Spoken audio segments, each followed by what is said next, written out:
Minnesota has a unique landscape with thousands of lakes, beautiful forests, and some of the most fertile and productive farmland in the nation. Our farms produce an abundance of corn, soybeans, and other crops. Minnesota also offers livestock producers a vast amount of fertile grazing lands that provide the foundation for a healthy cattle industry. Two segments of the beef industry are important to Minnesota agriculture. One group raises beef cows and calves, usually on pasture land that isn't suitable for crops. Cattle feedlots raise beef animals from about 600 pounds to their market weight of about 1,500 pounds. Both groups of producers work hard to care for animals and provide quality meat products that consumers expect. This land is real suitable for beef land, I guess, or beef ground, because we're kind of in the river bottom. We're in a transition zone between real agricultural land south of here and even a mile north you get some pretty good farmland again. My goal here is basically to balance both livestock and wildlife. I try to make this favorable for both and not overgraze it. If I can keep the natural spots wild, I can use it to my benefit also for enjoyment and recreation. Cow-calf operations are located throughout the state. These farms or ranches rely heavily on grazing to meet the nutrient needs of cows and calves. Grazing is much more cost-effective than feeding cows in a feed yard, and it makes great use of land that typically isn't suited for crops. Cows get the nutrients they need from rich grasses, and the growing calves receive most of the nutrients they need from their mother. A cow's job is to maintain her condition and feed her calf. To an outsider, grazing might seem as easy as putting up a fence and turning in the cattle. But grazing lands need a good management program. The right mixture of grasses are needed to meet the nutrient requirements of the cattle. The number of cattle grazing per acre must be monitored so grass isn't overgrazed. Many producers fence off large pastures into smaller ones and use rotational grazing.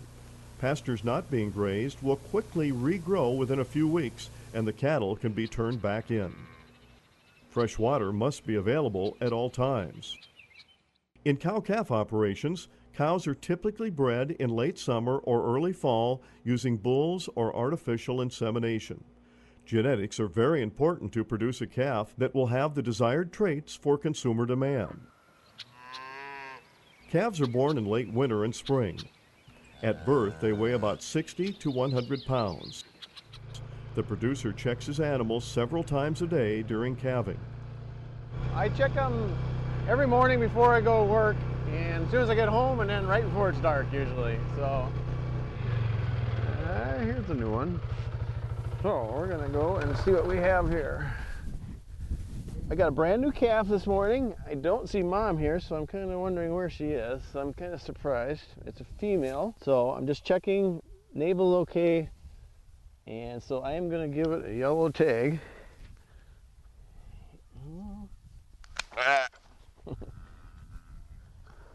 It was born last night then. So now I'm just writing down who calved, what the date was, and then basically I just write down what tag number did I give it. They're coming at a rate of about 3 a day right now, so we're gonna be able to find a few more.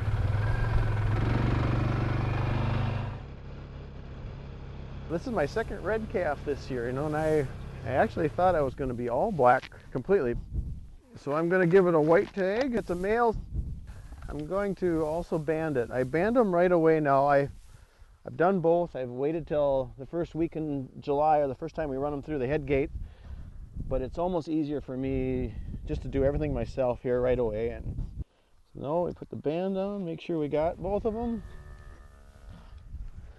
Can I give it a tag if it will sit still?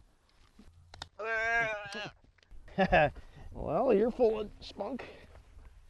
That must be Mom, but she's not coming over here yet, but 94. As the calves get older, they are given supplemental dry feed. This helps calves get used to the feed they will be eating in a feedlot. It also provides extra nutrients that calves may not be getting from pasture grass or the mother's milk.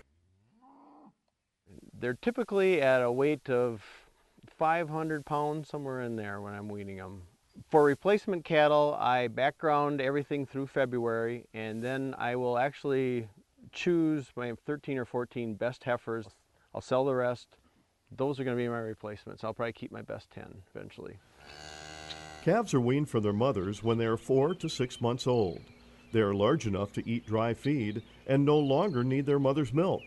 At this age, they move to a feed yard or another location to be raised as replacement cows or bulls in a breeding program. In the late fall, cow-calf producers can fence in corn or soybean fields and allow cattle to graze the stubble. The stalk, stem, and leaves offer a good source of nutrients. In the winter months, grazing cattle are fed stored hay and dry feed. Manure collected during the winter is usually spread on cropland in the spring. Another type of beef cattle producer operates a feedlot. In a feedlot, cattle are raised from about 600 pounds to a finished weight of about 1,500 pounds. Most of the beef calves born in Minnesota spend about 9 months or more in a feedlot until they reach market weight. Feedlot cattle eat a mixture of corn, soybean meal, silage, and other feedstuffs. The feed is high in fat, protein, and energy. It helps the animals gain weight quickly and steadily, usually 3 or more pounds a day.